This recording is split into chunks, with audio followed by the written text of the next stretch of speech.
I think this time of year can be a great opportunity to look for ways to get more organized, to help us manage the chaos of the holiday season, and help set us up for success for the next calendar year. So in today's video, I want to share both the organizational tools that have really helped me, as well as the ones I don't recommend, and hopefully you can avoid purchasing because they just didn't really work or do what they were supposed to do, and I'd love for you to save your money. The first organizational tool that I've tried again and again to purchase, and it has never worked for me, is planners.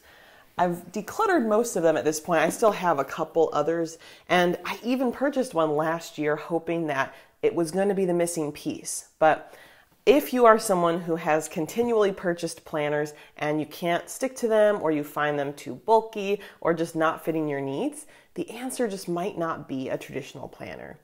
I have actually had much more success just using a blank notebook and keeping track of my day-to-day tasks that way, even though there are so many beautiful or helpful sounding planners.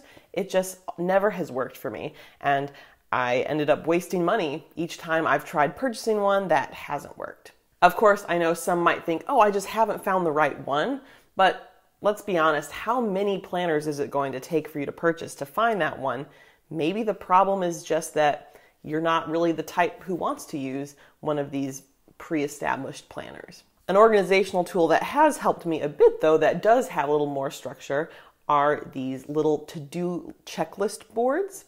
Now, why I wanted a planner to work is because I didn't want to have to rewrite every task and have more routine set up.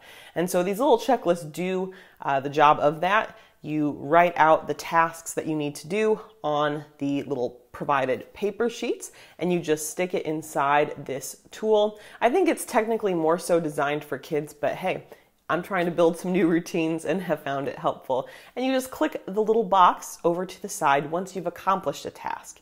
It's highly visual. You don't have to rewrite that task day after day. And for me, it's great for little reminders such as do my morning skincare or take my vitamins. These help me accomplish a lot without having to give much brain power to them. So it has been helpful for me as well as Jake. And I know the set we purchased came with 3, so we have one for our morning routines as well as a cleaning day task board. Another organizational tool that did not work for us were fridge organizers. I think I must have seen some YouTube video with someone with this beautifully organized fridge and all their containers inside the fridge. We did purchase some containers and they did not work. I think for us, we tend to buy groceries more so when they're on sale, and we might stock up a bit on items. And a lot of our stuff doesn't come in nice little packages like cans, for instance. We don't really drink any canned beverages. So for us, it didn't really make sense. The items we were purchasing didn't really fit nicely in the bins or make sense in the bins. We actually weren't finding a good use for them until moving to this apartment. Right now, they are currently in our pantry. They are okay for that purpose. We have just wire pantry shelves, so not solid shelving. So it is kind of nice to have those bins, providing a little bit more stability in the pantry, but we are not, perfectly utilizing them. I'm using them more because we have them. And if you're thinking about getting them, I would recommend skipping those. While we're talking about the fridge, something that has worked well for us and we've been using for at least a year and a half, maybe 2 years at this point, are some magnetic fridge calendars. These go right on the fridge and helps us keep track of everything that's going on. Granted, we're not the most busy. I'm sure if you've got kids or more people's schedules, it could get a little chaotic, but for the two of us, it's been really nice to have that visual of what's going on.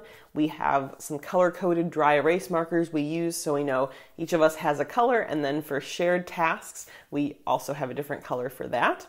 And for us, we keep 2 calendars up at a time, the current month and the next month. And then if there are other events and dates that are not on this calendar, such as dentist appointments or upcoming weddings that we might be attending, there's actually a nice spot at the bottom for notes. So we'll just jot those dates down there, and then once those months roll around, we'll put them on the actual calendar. So for us, this has been a really helpful organizational tool, and I love having it on the fridge so it's not taking up more surface area. Another type of organizational products to consider skipping could be extra large organizational furniture. Now, I think that there is a time and place for certain organizers, but sometimes if we purchase a large organizer, we don't actually have an intentional plan for each space. One of these pieces of furniture we got that we don't necessarily utilize well is our TV stand. When we moved, we did upgrade our TV setup. And because the TV was larger and we weren't wall mounting it, we ended up needing a larger TV stand since we didn't have one before. When we purchased it, I did make sure that there was some hidden storage so we didn't see all the cords as much. But the truth is, we ended up getting one that has way too much space. We didn't really have a plan going in ahead of time for what we needed to put in those areas. And so at this point, the drawers and shelves are pretty empty and not well utilized. So I think it does work for its intended purpose, which is having our TV on it, but we don't really use the space there very well. Now, I'm sure a lot of that's because we don't have as much stuff, but I know in the past, before we lived a minimal life, I would have, just filled it with something. And it's always, I think, important to have a plan going into whatever these purchases might be. One great storage tip in general is to try to get things up like for vertical storage and get them off counters. So for us, something that's been very helpful are these little wire shelves. We have them in our bathroom. We put them in the shower since this apartment did not have any built-in shelving in the bathroom. So that's been a huge help to just make cleaning easier. I ended up liking them so much, I actually purchased a second set for the kitchen to get some items off the kitchen counters. Again, easier cleaning, and there were already some things that were in that spot. They actually have some adhesive that sticks to the tile, and then when you want to remove it, you use a hair dryer to get them off. Another bathroom related organizational tool, we ended up picking up some of these countertop organizers. Once again, when we moved here, there was not a medicine cabinet or other bathroom storage, so it was really just, do you put it under the sink or do you leave it on the counter? And for ease of access, we wanted to leave it on the counter. Of course, if you have all your products out, it looks a little bit cluttered. So we found these to be helpful. There's a spot for each thing that we need, and having that clutter contained and those products easy to access, but kind of tucked away, you can't necessarily see them fully, has been very nice. And it helps us know, okay, this is Jake's stuff, this is my stuff, and we're able to, maintain that. If you have some products out, I think it's easier for the clutter to multiply because you're not necessarily aware as you add to it. But when you keep it contained, it's pretty obvious if something's not in its place. Lastly, let's move into the kitchen. So we first have this Tupperware organizer. I think it was a Tupperware lid organizer, and it did not work for us. We liked the idea in theory because we were able to separate the types of lids of Tupperware that we had. But the truth is, this just kind of became disorganized after a while. You don't necessarily want to put everything back in its position. And we ended up, at this point, I think it was Minimal Mom who maybe shared this tip first, but I'm not sure, of just keeping your lids on your Tupperware when you're putting it in the cabinets. And I was resistant for that idea for a while, but it does actually work. Now, this next tip might be a little surprising. I've talked a lot about the idea of getting things off counters and getting things out of sight, but sometimes for our own habits or desires and goals, it's actually helpful to put things in plain sight if we're trying to use them more or, take advantage of them more. And so one of those things for me has been trying to drink more tea. I love sweets. I have a big sweet tooth, and I'm trying to cut down on my desserts.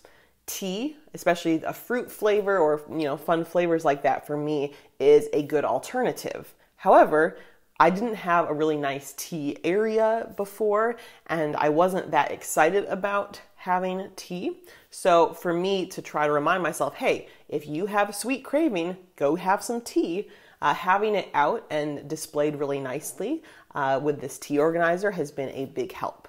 Now, I did also switch more so from loose leaf tea just to tea bags. Although it is unfortunately not as good for the environment, for me, the tea bags eliminates any excuse. I think I was also a little bit lazy, and the act of having to actually put the tea in the special little strainer and then use that and then clean the strainer after. That was actually more of the challenge.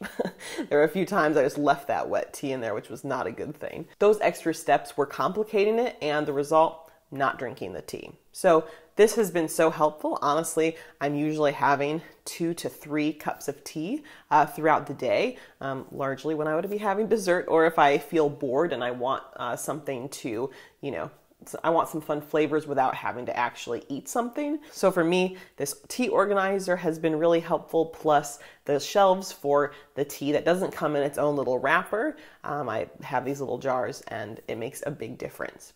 The only thing I'll say about this tea organizer is that the pieces are not connected. So it's nice with flexibility that you can have, a stack of 2 and then 1 separate, or you can even put them in a drawer. But if you just want them freestanding, I think they might fall off. So that's why for me it works really well to have it against a wall. The last tip, we talked about the jars here of the tea. I think that mason jars or any type of jar, even reusing jars that you get after having a jar of spaghetti sauce or anything like that, can be such a valuable tool. Not only can they be great for putting, dry goods, bulk goods, anything like that, and storing in your pantry or whatnot. They also can be sort of a version of Tupperware. You can meal prep with them, which is nice, and even having them as extra beverage glasses is great. Jake and I actually only have 6 cups at the moment of regular cups, but if we've got people over and we need more than that, or we even just, run out of them for ourselves between loads of doing dishes, we can use a mason jar, and it's really convenient. So finding those multi-purpose items, in this case, whether it's organizational tool or just for everyday use, can be so helpful in not needing to hold on to as much. So those are my lists of organizational tools that I recommend, as well as I think you should skip and maybe save your money on. Let me know in the comments any of these organizational tools that have worked really well for you or that you regret buying, and you can check out some of our other videos here. I'll see you in the next one. Bye.